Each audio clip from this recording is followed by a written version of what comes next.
seberapa banyak Bapak Ibu guru membaca buku. Contoh itu, sebuah contoh. Kan juaran yang mau membaca buku, beli buku. Rendah sekali minat baca. Contoh itu hal yang nanti kecil banget, hal yang kayaknya sepele, tapi itu dampaknya kalau menurut saya luar biasa.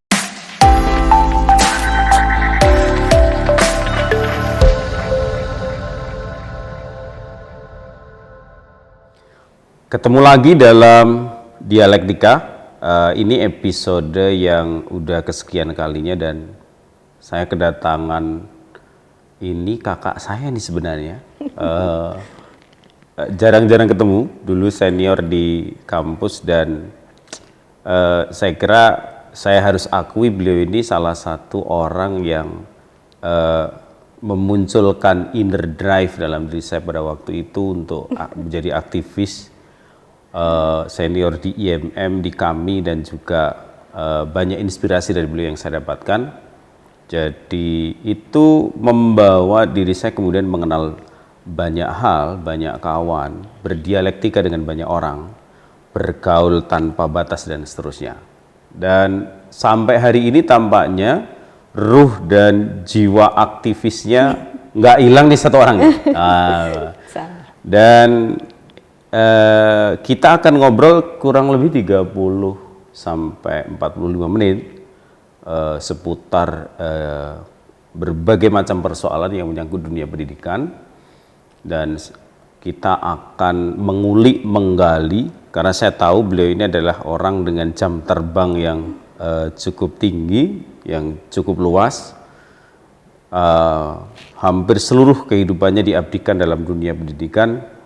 Dan ini juga kayaknya tamu pertama kita, Mas Aib ya, yang dari kaum perempuan kayaknya. Gitu. Selama ini laki-laki terus ya. Ini ya.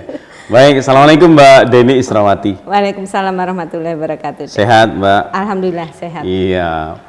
Saya kira tidak berubah nih Mbak Deni. Saya kenal tahun 2000 sampai sekarang. Enggak ya, sekarang sudah tua tadi. Sekarang sudah agak urusan tua jangan disebut Mbak. Urusan tua jangan disebut ya.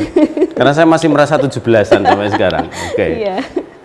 Iya, jadi Mbak Deni mungkin bisa untuk mengawali perbincangan kita, saya pengen dengar sebenarnya apa sih potret perjalanan Mbak Deni sampai kemudian hari ini mendedikasikan secara totalitas menjadi seorang guru. Iya, terima kasih Dek Yuren.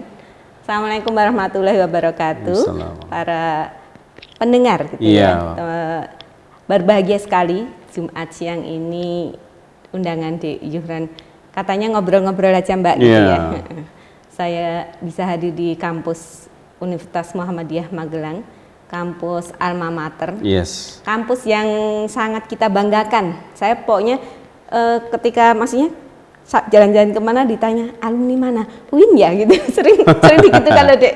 Enggak, saya dari Universitas Muhammadiyah Magelang dan saya bahagia, bangga jadi alma mater di UMM, dari UMM gitu ya Dek. Jadi lulus tahun 2002 ya, lulusnya 2002 ya 2002. Angkatan 98 kalau enggak salah. Ya, angkatannya 98, waktu itu lulus tercepat Dek, ikut dapat kumlot dan pokoknya dapat 2 piagam waktu itu. Kumlot dan lulus tercepat 3 tahun 6 bulan 3 tahun 6 bulan waktu itu. Dengan Pak Suliswiyadi pernah ditawari untuk jadi asisten dosen di UMM, tapi karena pilihan hidup ya, karena harus mengikuti suami, saya ke Jakarta, kemudian ke Kalimantan Timur. 1 tahun perjalanan di Jakarta, 1 tahun itu saya sudah sempat ikut, maksudnya mengajar TPA, mengajar majelis taklim, kemudian ikut lembaga tahsin. Saya kan basic agamanya selalu merasa saya ini siapa sih, kurang banyak gitu, kurang banyak untuk bisa memberi dalam hal ini ilmu agama. Jadi saya di mana-mana itu ya belajar Dek gitu. Pas di Jakarta setahun itu ikut suami ya, saya ikut di lembaga tahsin, belajar membaca Al-Qur'an ya. Nah, terus ke Kalimantan tahun 2003 itu baru datang. Sebenarnya waktu itu nggak tahu kok bisa kontak dengan Pak Suliswiyadi, ditanya, saya kayaknya dikontrol pakai email kalau nggak salah. Waktu itu ditanya sama Pak Suliswiyadi, Mbak sudah dapat tempat belum gitu, maksudnya ngajar apa enggak gitu. Saya ingat waktu itu jadi mak gregel-gregel saya kalau ingat Pak Sulis ya. Maksudnya orang yang sangat berjasa sama kita gitu ya, Dek. Jadi di Kalimantan Timur itu waktu itu saya kayaknya kalau enggak salah ingatan saya itu Pak Suliswiyadi merekomendasikan saya di SMA Muhammadiyah Tanah Grogot, Pasir, Kalimantan Timur. Jadi saya sempat mengabdi di sana. Nggak kenal sama siapa-siapa, ya. Di SMA Muhammadiyah Tanah Grogot itu saya pertama masuk mengajar honor. Sempat satu Artinya semester. sebelum jadi PNS waktu itu ya? Jadi cuma 1 semester, Dek. Langsung ada pendaftaran CPNS, saya ikut fresh graduate ya waktu itu, dan saya lihat angkatan saya di Kalimantan Timur itu banyak yang lulus dari fresh graduate itu. Tapi penempatannya ya luar biasa, ada di daerah-daerah terpencil semua. Jadi saya 2003 itu CPNS dengan penempatan di Kabupaten Pasir, kecamatannya Pasir Belengkong, itu ada di SMP Negeri 5 Pasir Belengkong. Nanti saya di situ lama, Dek, 5 tahun, terus pindah lagi. 3 tahun itu saya dapat pindah masuk ke kota, ikut suami kan di kota sebenarnya. Tapi waktu itu pengabdiannya memang harus lama, 5 tahun baru bisa pindah. Termasuk dari kemudian migrasi, termasuk kemudian perpindahan ke Jawa itu ya? Termasuk nanti mutasi ke Jawa. Jadi di perjalanan itu mungkin saya berterima kasih kepada Allah gitu ya. Yang 5 tahun itu menjadi kayak tabungan luar biasa, tabungan energi. Maksudnya saya tuh nggak bisa kalau mau masih luweh-luweh, lemes gitu, nggak bisa. Saya pernah melihat dunia yang begitu jauh dari Jawa, yang berat, yang kondisinya itu, mohon maaf, saya udah jalanin itu 5 tahun itu.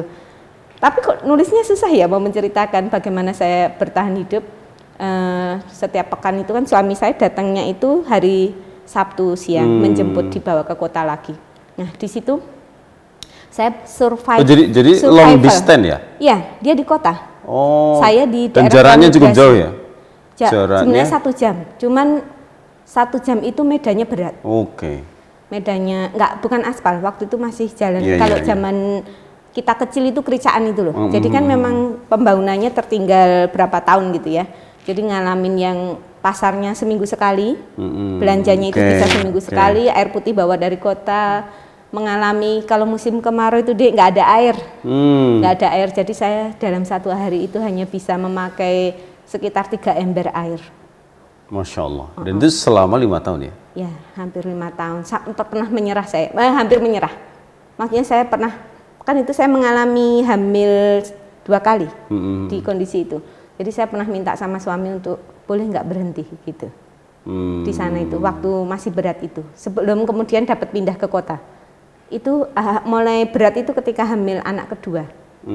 Itu udah kayak mau menyerah gitu. Kenapa saya perempuan harus menjalani berat kayak gini gitu kan, sementara kan saya kalau ukuran materi itu nggak begitu, bukan tipe orang yang punya target materi kehidupan gitu ya, bukan itu kan, kebahagiaan kita itu tidak di situ. Jadi maksudnya dengan beratnya itu tuh nggak maksudnya nggak dari sisi materi itu biasa aja gitu loh, Dek. Nggak kemudian dapat materi yang nggak itu. Kemudian tapi suami saya bilang gini, kalau berhenti, Dek, dulu pas daftar itu kan diiriin ketika keterima itu sama teman-teman honor saya itu, kan banyak yang nggak keterima. Jadi itu kayak kenapa dapat kok dilepas? Itu tanggung jawab moral kita itu seperti apa gitu. Dan suami saya bilang tuh untuk jadi PNS itu negara itu mengeluarkan anggaran besar gitu. Maksudnya tanggung jawab moral gitu. Dek, gimana kalau bertahan dulu ya, Dek gitu. Jadi waktu itu pilihannya memang bertahan. Tapi saya punya rekaman. Itu rekaman kayak mimpi ya, rekaman hidup gitu ya, mimpi yang fighting survival di daerah pelosok, anak-anak yang jauh, nggak seperti anak-anak Jawa waktu itu gitu ya, yang nggak pakai sepatu, yang jalan kaki berkilo-kilo, terus nggak mandi kadang, baunya rakaruan, terus saya harus ngajar berbagai macam mata pelajaran waktu itu gitu ya. Pokoknya pengalaman hidup itu yang kayaknya sih saya sekarang tuh kayak ngerasa itu tuh suplai energi yang luar biasa gitu ya buat kita. Kalau ditanya, jadi seorang guru itu sebenarnya mimpi sejak kecil atau itu accident aja, Mbak? Kalau jadi guru itu dari SMA kan sebenarnya udah mulai di IRMD.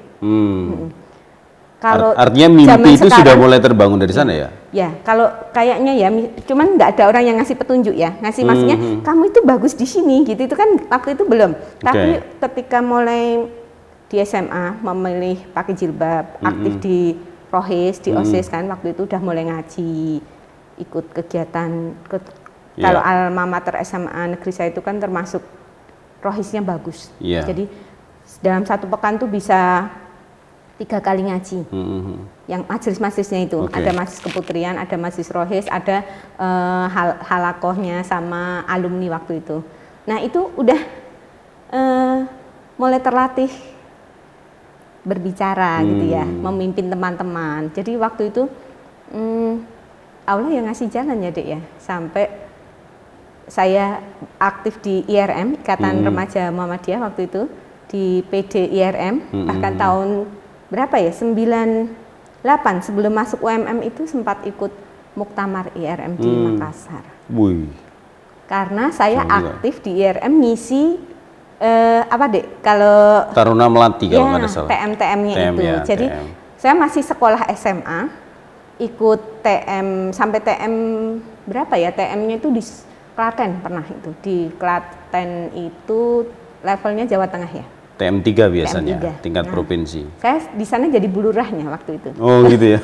Jadi ada di Facebook itu yang teman ngetak-ngetak kenangan 98 ke Makassar itu. Saya waktu itu sudah mulai terbiasa masuk ke sekolah-sekolah Muhammadiyah mengisi materi kegiatan pengkaderannya. Jadi waktu itu mungkin itu terasa ya, tapi saya nggak menyadari kalau saya punya potensi untuk berdiri di depan kelas itu. Dan Allah ngasih jalan ketika nggak masuk ke PMDK-nya, ke PBUD-nya, PMDK-nya ya. Ternyata kok saya nangkringnya ke Universitas Muhammadiyah Magelang dengan FAI itu karena bapak saya juga guru agama sih Dek. Bapak guru agama. Kalau nggak salah, saya memang ketemu pertama kali Mbak Deni itu antara kalau nggak 2000 akhir, itu 2001 awal. Training di salah satu tempat di Panti Asuhan Muhammadiyah di Bandungan kalau nggak salah. Waktu itu Darul Arkom Dasar. Terus jenengan jadi narasumbernya, mungkin wis lali ya, ini aku cek kelingan. Lupa saya deh. Waktu itu rektornya masih Pak Masyuri, Pak Masyuri Mashab ya. Itu saya kira ini pertama kenalan saya dengan Mbak Dedi, pemirsa, jadi itulah perjalanannya. Nah, tadi kita sudah ngobrol seputar bagaimana proses perjalanan beliau sampai kemudian sekarang jadi pendidik yang luar biasa. Nah, sekarang yang enggak serius di pertanyaannya. Kemarin kan kita ngalami COVID 2 tahun lebih tuh Mbak Deni. Iya. Kemudian semuanya serba dikonversi menjadi digitalisasi. Betul. Ada banyak guru yang kemudian gagal merespon perubahan itu, tetapi ada juga yang mencoba beradaptasi dengan kemajuan teknologi. Tetapi kemudian ketika COVID ini sudah mulai agak berlalu, orang mulai menyadari bahwa ternyata ada dampak selain positif, tetapi juga ada dampak negatif. Itu. Sebagai praktisi Mbak, gimana ya merespon situasi kayak gini? Ya, nanti memang kalau ditanya itu yang paling merasakan itu ya praktisi pendidikan dalam artian guru ya, guru. Ketika COVID itu bagaimana kita dan teman-teman berjibaku untuk saling menguatkan. Dalam artian ketika anak dikembalikan ke rumah-rumah, kita harus tetap eksis ini. Maksudnya punya bagaimana membangun hubungan dengan anak dalam PJJ, pembelajaran jarak jauh. Itu luar biasa kan, exciting banget ketika kemarin nggak merasa bermasalah, misalnya nggak bisa apa-apa di IT kan, ora masalah tiap hari ketemu sama anak di sekolah. Waktu itu kan pikirannya gitu. Tapi kalau ketika PJJ itu kan akhirnya semuanya belajar. Buat guru sisi positifnya itu kayak apa Dek, dicambuk gitu ya, dicambuk untuk bisa menjalani itu, banyak belajar di waktu-waktu yang ketika kita tidak di sekolah, dari rumah itu kita kan waktu itu langsung booming pelatihan dan seminar-seminarnya. Jadi ada teman itu sampai punya 30 sekian sertifikat ketika 1 tahun pandemi pertama itu. Oke, karena dia harus beradaptasi dengan situasi itu. Dia mau, setiap ada apa ikut, setiap ada apa ikut gitu loh. Yeah.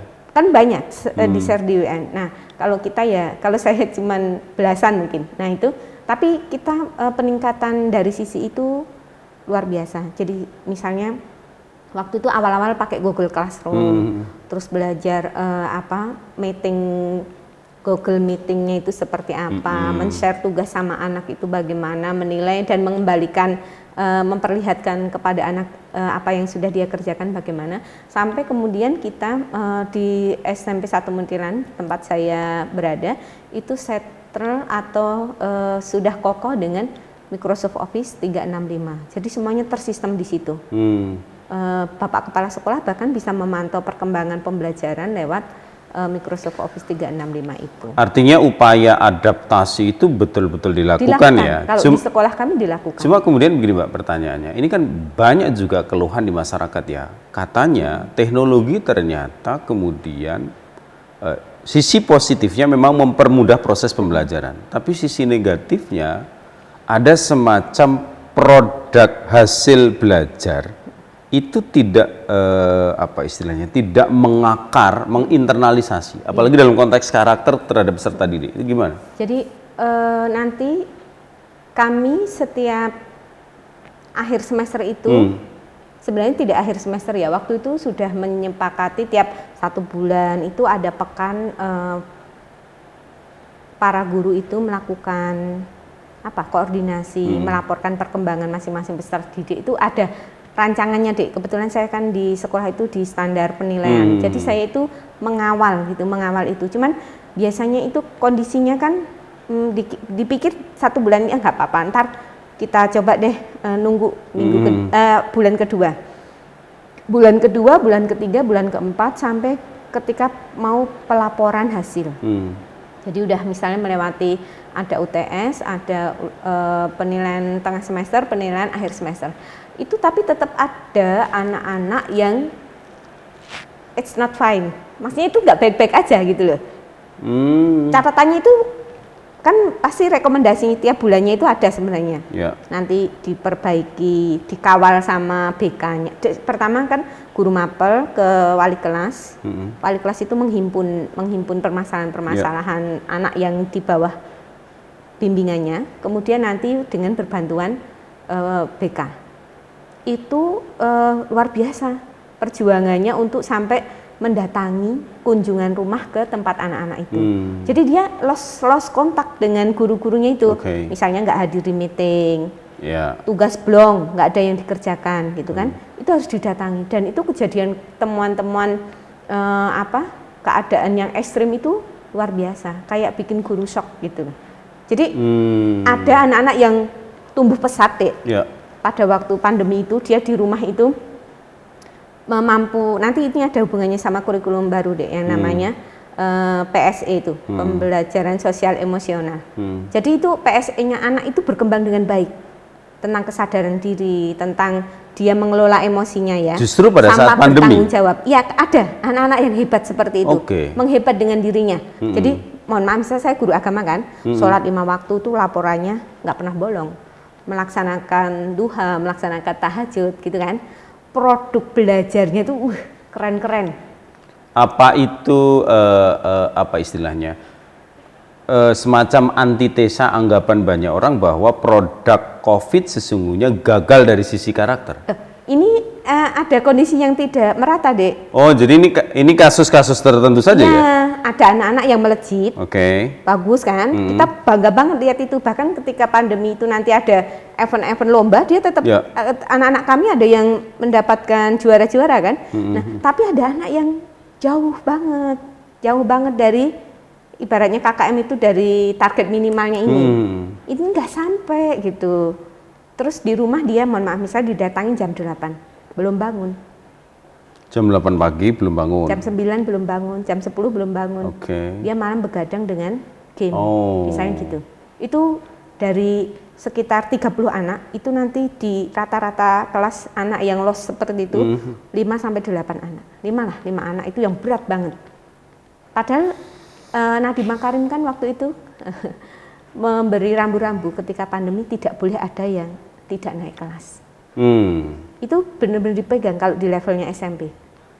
Maksudnya, artinya apapun kondisinya, dia harus naik. Gurunya yang berjuang. Gurunya, BK-nya yang berjuang ke sekolah, ke rumah-rumah, bawa tugasnya. Garapanir terlihat seperti apa? Pokoknya ada bekasnya. Kamu udah baca ini, udah mengerjakan ini gitu. Dan itu tetap diberi porsi naik kelas waktu itu.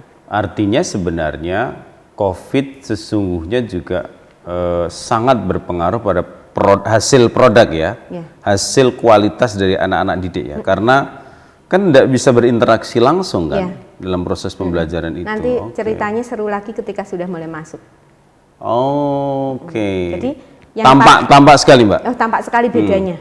Itu gurunya ini udah boleh pindah ke lanjut ya. Waktu itu kan Januari ya Dek, saya ingat banget Januari itu kita udah boleh mulai memasukkan anak.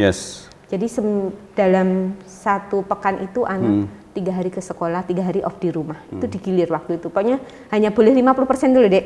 Sampai kemudian Omikron muncul lagi, di-off-kan lagi kan. Baru boleh masuk lagi. Nah itu perjuangan guru-gurunya itu luar biasa. Jadi ketika 50% itu kan kita pakai protokol kesehatan ya, yang datang itu screening suhu, screening kesehatan pakai masker, terus apa itu, mengisi tanda tangan, pokoknya guru kerja keras waktu itu, kerja keras untuk memantau anak-anaknya dalam memastikan mereka dalam keadaan yang fine gitu ya, dalam keadaan yang baik. Nah terus pas sudah di kelas itu guru-guru benar-benar kaget. Kenapa? Karena banyak anak yang nggak sabar untuk duduk di kursi belajarnya. Jadi udah mau keluar, pokoknya nggak kerasan banget lah sama kursinya itu. Terus nggak kontak sama gurunya juga rendah banget. Jadi guru kan harus berjuang dia untuk mendapatkan perhatian anak itu. Banyak yang nggak, waktu itu dia lingak-lingu itu loh Dek, mohon maaf bahasanya itu lingak-lingu. Dia nggak ngerti cara berteman. Banyak anak-anak yang seperti itu. Karena udah terbiasa dengan, sendiri sama di rumah-rumah itu kan. Kecuali anak kampung yang masih bisa interaksi ya. Tapi kan kemudian satu agak kota ya Dek. Jadi saya lihat anak-anak itu banyak yang di rumah itu kemungkinan ditinggal orang tuanya kerja misalnya gitu. Dia di rumah sama HP-HP-nya kan, sama laptopnya gitu. Nah, jadi pas yang 50% itu kami sebagai guru tuh punya PR untuk menyapa anak-anak. Kayak nyentil jiwanya buat kita punya sosial di sini loh gitu loh. Itu luar biasa loh Dek, nggak gampang. Karena kalau udah ditanya apa nggak respon itu kayak pekerjaan berat buat gurunya. Artinya ditanya nggak jawab, disuruh tanya nggak tanya gitu ya. Itu termasuk itu, terus sama temannya dia juga nggak ngerti lagi, nggak seasik dulu. Kalau dulu kan mainnya asik gitu ya. Waktu itu banyak yang diem, yang nggak respon sama temannya, nggak, ya itu perjuangan lagi. Terus butuh proses berapa lama sampai kemudian membawa anak-anak itu dalam kondisi yang agak normal atau bahkan normal? 1 semester mungkin ya. 1 semester itu kan terus ketika sudah mulai rutin masuk itu sebenarnya secara sosial sudah banyak perkembangan, tapi sekarang ini bulan apa ini? Bulan Agustus sekarang. Awal tahun ajaran baru ini ya. Itu kalau kita sedang duduk sharing dengan teman-teman itu dampak pandemi yang 2 tahun itu Dek, tetap di psikologis anak banyak sekali. Termasuk hari ini kan anak-anak nggak lepas dari HP-nya. Karena alasannya dipakai untuk pembelajaran kan. Jadi dia nafsu sama HP-nya ini masih tinggi gitu loh. Kalau ada kesempatan mau pegang, mau main gitu loh. Jadi itu yang gurunya kan harus asik, harus bisa dia sebagai saya misalnya gitu sebagai guru, saya harus bisa membuat anak-anak itu mengalihkan dari nafsunya, dari keinginan dia untuk pegang gadgetnya terus itu. Apalagi banyak juga ya orang tua yang akhirnya daripada ribet ngurusi anak serahkan ke HP. Iya, banyak yang enggak ini. Iya kan? Banyak yang enggak cek. Waktu itu yang semester kemarin tuh yang Januari sampai Juni itu temuannya luar biasa. Luar biasa. Karena kami sempat beberapa kali bawa HP untuk dibuka isinya. Dan sampai kemudian artinya banyak hal mengejutkan lah ya. Ya. saya yakin orang tuanya nggak tahu kalau anaknya seperti itu. Gitu. Waktu itu ya teman-teman seperti itu ada. Terus kalau yang sekarang ini udah mulai kayak termasuk yang di kelas 7 ya, ada kurikulum Merdeka itu, kita udah mulai banyak beradaptasi, menstabilkan anak-anak, sudah mulai dekat dengan anak-anak, ya itu banyak perkembangan. Ya, Mbak, saya pengen ngajak pembicaraan ini terhadap subtema yang lebih serius tentang kurikulum, Mbak Deni. Kan saya merasa sejak mulai sekolah gitu ya, tahun 88 lah ya, sampai sekarang itu kan nyaris bisa dibilang setiap ganti kekuasaan maka ganti kurikulum. Ya. Dulu ada istilah KPK, ada istilah Kurtilas, kalau di perguruan tinggi itu kalau nggak salah ada istilah kurikulum pendidikan tinggi, kemudian hari ini muncul lagi namanya Merdeka Belajar gitu. Sebagai praktisi seperti Mbak Deni, apa yang bisa dikomentari dengan fenomena kayak gitu? Kalau saya ya, kalau yang di Kurtilas itu kan termasuk narasumber ya, Dek. Maksudnya narasumber itu orang yang biasa melatih teman-teman untuk memakai kurikulum 13. Ya sebenarnya bagus aja kan dari kurikulum 2013. Kalau menurut saya ketika kemudian bergulir ada kurikulum Merdeka, itu memang sesuatu yang kayak kebutuhan. Karena kondisinya tidak sama lagi gitu loh. Yang dulu mungkin kita belajar itu ya fokus ke konten misalnya gitu kan, ke konten pembelajaran gitu ya, ada persiapannya sih gitu. Tapi kan nggak detail-detail amat gitu ya misalnya. Pokoknya target-target materinya ada. Nah di kurikulum yang baru itu nanti kita akan belajar banyak untuk pemulihan, Dek. Ini kan kurikulum baru ini punya amanah untuk menjawab tadi kayak yang saya ceritakan, banyak permasalahan ketika PJJ itu ada catatan-catatan tentang lost learning-nya itu. Dan itu memang terjadi. Kalau sebagai guru, saya merasa ada kurikulum Merdeka, nggak apa-apa, memang karena saya belajar tentang kurikulum Merdeka. Intinya itu tentang belajar, Adik. Jadi kalau menurut saya, satu, jangan seudon dulu. Buat saya itu jangan negatif thinking. Kenapa harus pakai ini gitu? Ya dipelajari maksudnya apa. Mungkin mohon maaf ini itu tergantung sama pribadi-pribadi gurunya. Kalau saya karena kemarin ada peluang mengikuti guru penggerak, kan saya ikut guru penggerak, Dek. Bayangkan se-Kabupaten Magelang yang PAI SMP, saya doang, Dek. Itu sesuatu yang buat saya agak ngeri juga. Maksudnya, lah teman-teman kenapa nggak ikut seleksi, nggak ikut. Padahal ilmunya, kan itu 9 bulan, Dek. 7 bulan kan, memang berdarah-darah, Dek, belajar itu. Maksudnya itu jatah saya istirahat itu ketika CGP, saya harus belajar. Belajar banyak hal, itu kan tentang menjadi guru dengan ruh kurikulum Merdeka itu. Tapi kan saya jadi paham mengerti maksudnya. Tapi kan banyak juga kan kritikan yang menyampaikan bahwa ketika setiap ganti kekuasaan, ganti kurikulum itu menunjukkan bahwa kita sesungguhnya tidak pernah mempunyai bentuk yang benar-benar baku dan itu berjangka panjang gitu. Artinya itu nanti dampak besarnya adalah sebenarnya bangsa kita ini mau dibawa kemana nih dalam konteks dunia pendidikan? Ya. Banyak kritik semacam itu kan? Bisa jadi karena kalau kita sedang ikut misalnya workshop atau seminar yang ahli gitu kan, ya tetap kritikan-kritikan itu kita dengar banyak. Tapi kalau saya sebagai praktisi, guru yang memakai gitu ya, tapi menerapkan di kelas, saya belajar dari sisi-sisi positifnya aja sih, dari sisi-sisi yang memang misalnya ya di kurikulum 2013 saya kemarin tuh sebaik-baik saya belajar mempraktikkan, ternyata kesininya itu banyak hal yang saya perbaiki lagi gitu. Dengan belajar di kurikulum Merdeka, misalnya tentang kesiapan siswa, kemudian meramu proses pembelajaran sampai nanti ke asesmennya.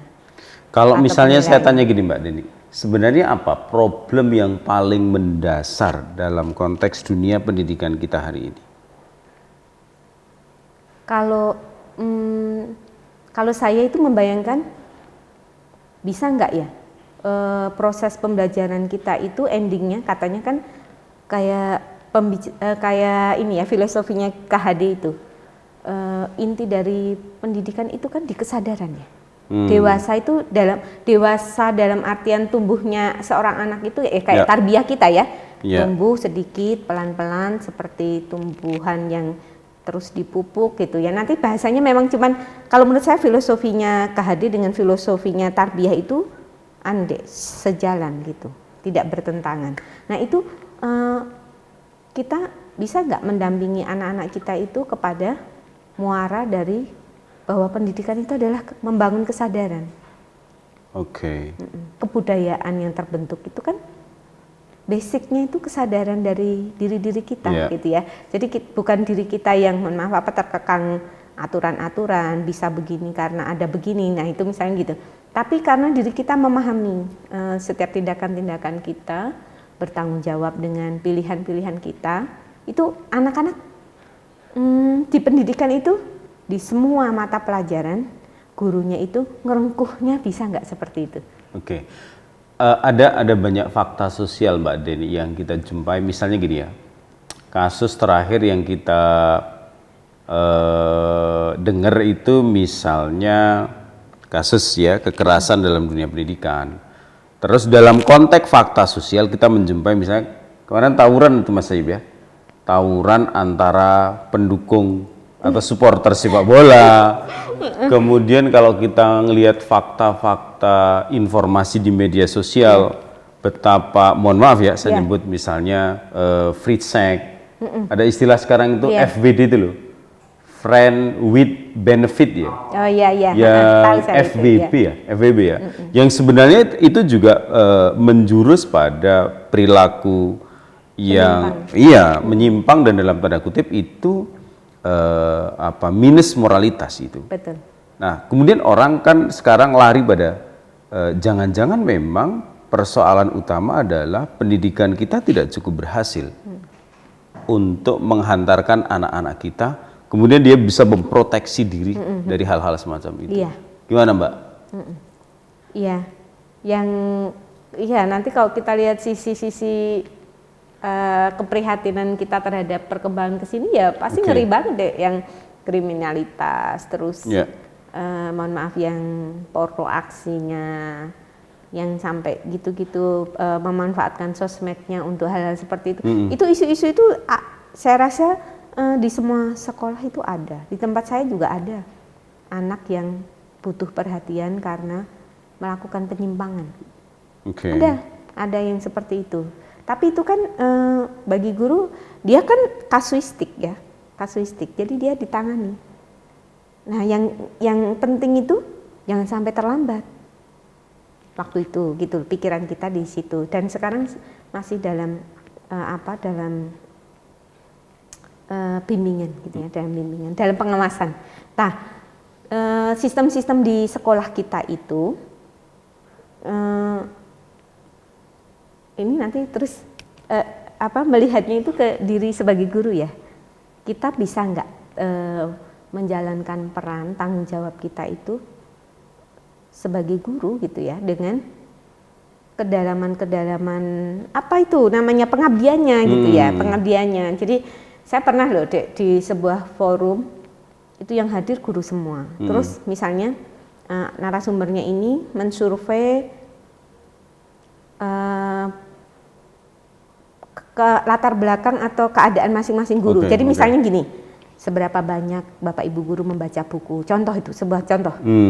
Kan juaran yang mau membaca buku, beli buku. Rendah sekali minat baca. Contoh itu hal yang nanti kecil banget, hal yang kayaknya sepele, tapi itu dampaknya kalau menurut saya luar biasa. Kalau guru-gurunya nggak mau belajar, tiap hari bagaimana dia mau menghidupkan energi belajar untuk anak-anaknya?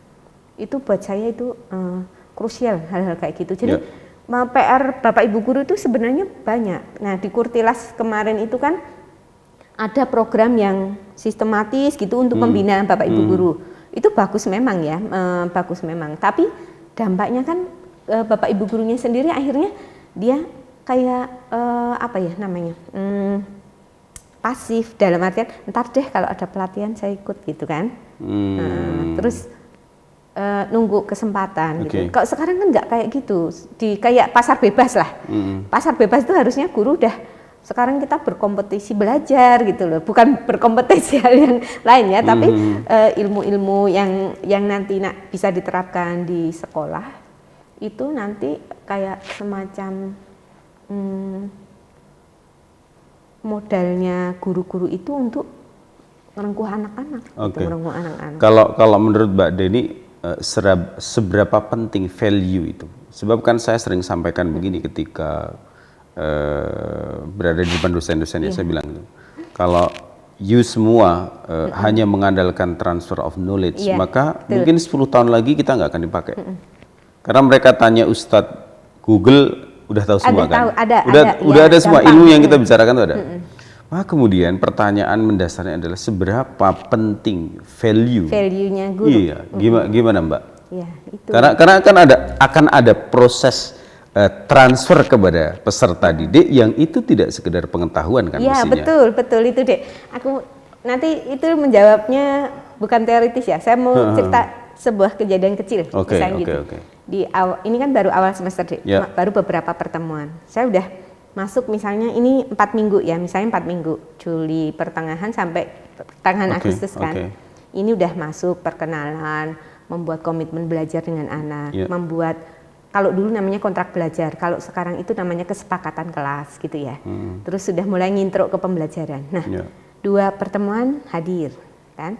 Pertemuan ketiga ada tugas keluar kan nggak hadir sama anak-anak. Nah, ketika datang itu sebagai guru saya itu merasa excited luar biasa ketika udah memulai pembelajaran, terus ada yang mendekat, Bu kemarin kok nggak pelajaran Bu, Ibu kemana sih gitu. Terus Ibu kemarin ada tugas, kalian kan udah Bu Deni kasih PPT ada suaranya, ada suara, jadi PPT slide belajarnya itu ada suaranya, tapi nggak enak Bu gitu. Menurut saya itu kecil ya, sederhana ya. Tapi itu buat kayak pompa semangat buat saya. Ternyata anak itu menghargai value saya, kehadiran saya di kelas, ya kan? Itu value seorang guru. Jadi gimana kita itu sama anak menjadi orang yang penting. Sampai saya tanya, kamu merasa rugi nggak ketemu sama Bu Deni dalam pekan kemarin? Rugi banget Bu, gitu. Nah itu sebuah contoh. Iya.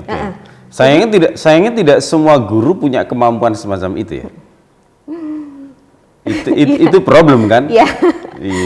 Itu Dek, maksudnya saya mau cerita yang value itu berarti nilai kita itu berharga di hadapan anak-anak. Dia merasa rugi banget nggak ketemu dengan kita. Harusnya guru-guru kan ada di posisi seperti itu menurut saya. Jadi nanti saya di MGMP sebenarnya sering berbagi hal-hal kecil apa yang kita lakukan, yang kemudian itu kita semacam membangun hubungan jiwa dengan anak-anak kita. Itu hal yang harusnya dimiliki guru ya, dimiliki guru. Jadi jangan cuma ngitung sesuk ngajari apa ya gitu. Bukan itu kan? Bukan tentang knowledge aja. Memang itu ada, itu penting. Apa itu ada tujuan utama kita kan di knowledge. Tapi ada hal-hal yang jangan kita lupakan. Banyak yang bisa kita sentuhkan ke anak-anak kita. Jadi di kurikulum Merdeka itu namanya kesiapan belajar. Saya belajar banyak untuk adanya kurikulum Merdeka itu untuk membuat kesiapan belajar itu. Ya, artinya value itu sesuatu yang mungkin nggak bisa diajarkan oleh Google dan mesin pencarian yang lain kan, dan itu mestinya menjadi kayak semacam bekal bagi seorang guru kan. Bayangkan kalau cuma pengetahuan dengan arus informasi zaman Mbak Deni sama saya hidup di era tahun 80-an akhir atau 90-an awal, arus informasi itu kan hanya datang dari televisi kan. Paling satu kampung sing duwe siji loro. Tapi hari ini semua orang pegang gadget, handphone yang arus informasi itu gila-gilaan. Saya membayangkan Mbak Deni kalau orang-orang praktisi seperti jenengan dan kawan-kawan itu tidak mempersiapkan diri menghadapi tantangan semacam itu. Yeah. Kalau kemudian melihat fenomena semacam itu, pertanyaan saya ke Mbak Deni adalah, what will we do? Apa yang harus kita siapkan untuk masa depan anak-anak kita? Jadi apa yang akan kita persiapkan untuk anak-anak kita, itu ya nilai-nilai kehidupan itu sendiri. Jadi sekarang itu, ini cerita tentang P5-nya kelas 7. Saya pegang jadi bukan manajer, namanya koordinator proyek, pemegang proyek. Jadi kalau di kurikulum Merdeka di kelas 7 itu selain belajar mata pelajaran itu kan ada proyek pengembangan profil pelajar Pancasila. Lepas dari namanya, itu saya belajar apa sih maksudnya gitu ya. Itu saya memilih, waktu itu ada beberapa teman presentasi kayak saya proyeknya ini, saya proyeknya ini, saya proyeknya ini. Kemudian teman-teman memilih yang presentasi saya. Itu tentang bangunlah jiwa dan raganya. Bangunlah jiwa dan raganya itu temanya. Isinya, kontennya itu adalah tentang bagaimana anak itu punya well-being. Nah, well-being itu tentang kesejahteraan dirinya, well-being keberadaan dia di sekolah. Itu sesuatu yang saya aja sebenarnya baru deh. Maksudnya saya kan nggak pernah membahas hal kayak gitu gitu ya. Kalau di pendidikan agama kita ya keberadaan diri kita di hadapan Allah, ya kan? Kemudian keberadaan diri kita di keluarga kita, di masyarakat kita. Kesejahteraan kita, yaitu nanti kalau di kurikulum Merdeka underannya kata bahagia itu deh. Jadi kan intro setiap pelatihan itu kan salam belajar dan bahagia. Salam belajar dan bahagia. Jadi ke depan itu dek, ketika negara-negara maju itu udah melewati itu, kita baru akan masuk ini dek, tentang bahagia itu, well-being itu. Well-being itu. Sebenarnya kita agak tertinggal juga ya? Iya. Kalau saya cari searching apa itu kuesioner untuk masuk ke pembelajarannya, terus contoh-contohnya itu semuanya dapatnya bahasa Inggris dek. Jadi translate, termasuk jurnalnya. Jadi kerjasama sama guru bahasa Inggris, saya kasih PR, tolong ya ini kuesionernya saya siapin formnya, tapi masih bahasa Inggris semua. Itu energi saya nanti lama untuk translate. Jadi dia bantu translate-kan. Itu di negara-negara maju sudah lewat, dia kan memang sudah khawatir banget dengan kehidupan ketika dapat macam-macam, bisa menggapai macam-macam, tapi tidak sejahtera atau tidak bahagia dengan dirinya sendiri. Nah, kalau di kita kan itu juga bisa berpotensi. Betul. Berpotensi banget ketika tidak, pertama itu tidak memahami eksistensi dirinya. Eksistensi dirinya itu, jadi tapi karena di sekolah negeri ya, saya kan ngadepinnya Muslim dan non Muslim. Jadi bahasanya bahasa umum. Bahasa umum. Nanti kalau di kelas PAI baru saya ke bahasa yang khusus Islam, yang bahasa PAI yang khusus Allah gitu ya. Tapi kalau di situ belajar untuk bahasanya itu bahasa umum. Jadi membahasakan siapa diri kita di hadapan Tuhan misalnya gitu. Nanti kalau ngintro ke pembelajaran itu menenangkan diri itu seperti apa, melakukan teknik mindfulness itu di sekolah di pendidikan itu diajarkan kemarin di guru penggerak itu untuk mengajarkan anak kalau diri kita itu ya kayak ngeset niat kita itu loh, setiap melakukan sesuatu bisa nggak fokus dulu biar kegiatan kita itu nanti bermakna. Kegiatan kita itu bermakna, namanya kita ngadopsi luar ini dek mesti istilahnya itu mindfulness. Padahal kita setiap ngintro ke pembelajaran mengucapkan Bismillahirrahmanirrahim, membaca Al-Fatihah gitu kan. Ayo luruskan niatnya misalnya gitu, membaca doa. Itu kan kalau di PAI dilakukan kan. Nah, ini sekarang di kelas besar. Itu nanti dilatih untuk duduk tenang gitu. Menghadirkan dirinya dulu. Stop, namanya teknik stop, ambil nafas. Jadi warming up-nya begitu ya? Ya, sekarang gitu. Gitu ya. Artinya itu kan proses pengkondisian awal sebelum proses belajar dilakukan kan?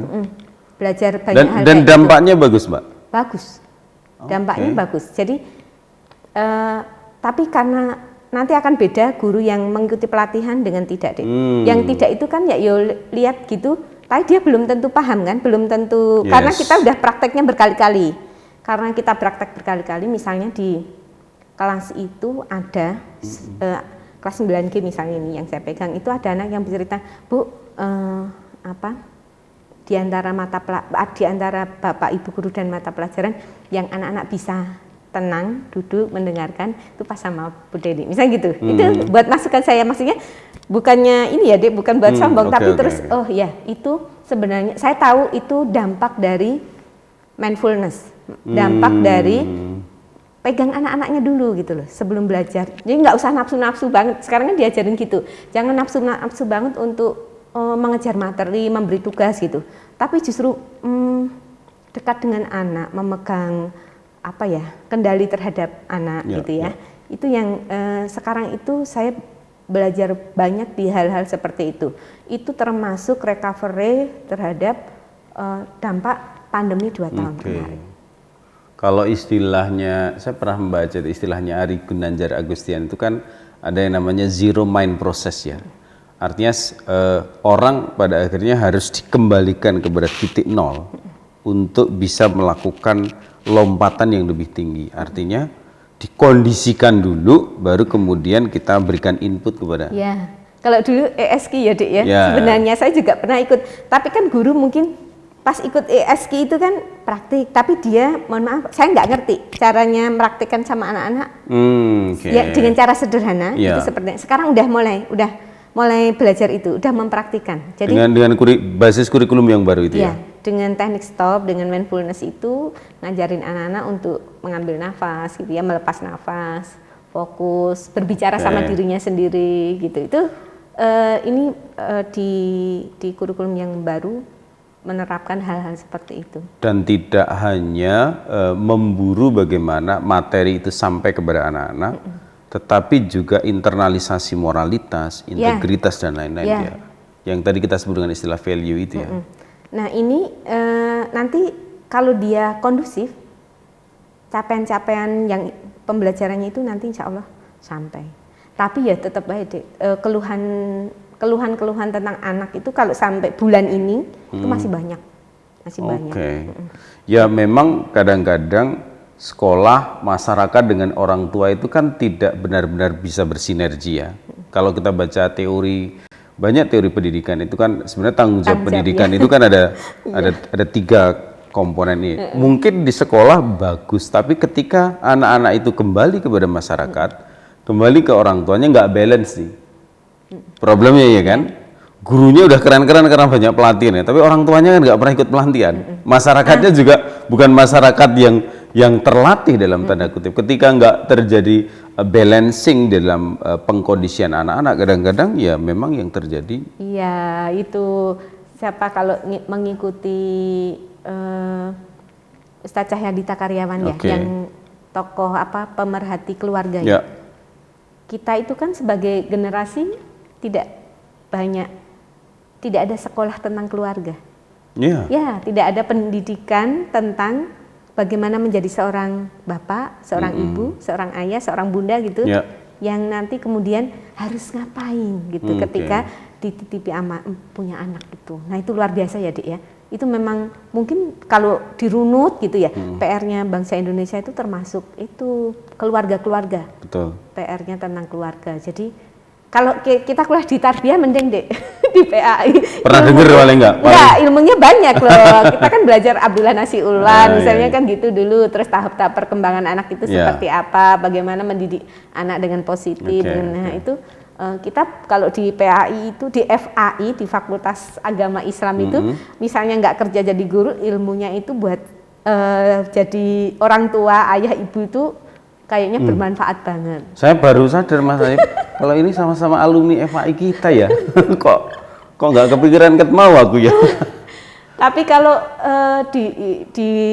di perkembangan kesini saya lihat di IG, di Facebook gitu ya, kan tetap ini kurikulum kan ada kiblatnya, ada sekolah-sekolah yang dijadikan kayak rujukannya. Itu sudah mulai garap sisi parenting orang tuanya, tidak hanya sekedar ceramah gitu. Kan biasanya pelayanan parentingnya masih ceramah, Dek. Masih belum tentu ngerti. Cara-cara konven lah ya. Sekarang enggak, saya lihat itu udah basic pelatihannya itu sudah kayak guru yang dilatih itu. Tapi yang dilatih orang tua. Jadi saya lihat di IG itu ada yang sekolah melayani di awal semester itu, orang tuanya dihadirkan ke sekolah, kemudian gurunya kayak presentasi anaknya itu nanti mau dibentuk kemana, mau apa saja. Terus orang tuanya itu kayak ditawari apa yang akan Bapak Ibu kerjakan gitu loh. Untuk melakukan sinkronisasi dengan sekolah. Betul. Nah itu banyak yang belum melakukan hal-hal seperti itu. Belum banget menurut saya. Dan saya kira itu ide brilian ya. Untuk menjawab tantangan betapa memang kata kunci membangun peradaban masyarakat kita emang nggak ada kata kunci lain selain pendidikan gitu. Oke, Mbak Deni, terima kasih. Hampir 1 ngalor jam ngidul ya. Bicaranya ngalor ngidul. Ya memang yang kita cari ngalor ngidulnya itu ya. Jadi hampir 1 jam kita ngobrol dengan senior saya yang juga praktisi dalam dunia pendidikan. Saya kira banyak hal menarik dalam dunia pendidikan yang kita kayaknya harus memperbincangkan dari satu episode ke episode yang lain untuk lebih mencerdaskan masyarakat, membangun kesadaran bersama bahwa dunia pendidikan bukan hanya tanggung jawab sekolah, tapi juga tanggung jawab masyarakat, tanggung jawab orang tua sebagai skup terkecil dalam lingkungan sosial kita, dan tentu saja negara sebagai konteks organisasi paling besar dan penentu kebijakan. Banyak hal, karena saya yakin kalau kita mau membangun sebuah peradaban masyarakat yang bagus, kata kuncinya adalah pendidikan. Kita bisa ngelihat negara-negara maju yang hebat itu pasti maju dalam dunia pendidikannya. Sampai ketemu dalam episode dialektika yang akan datang.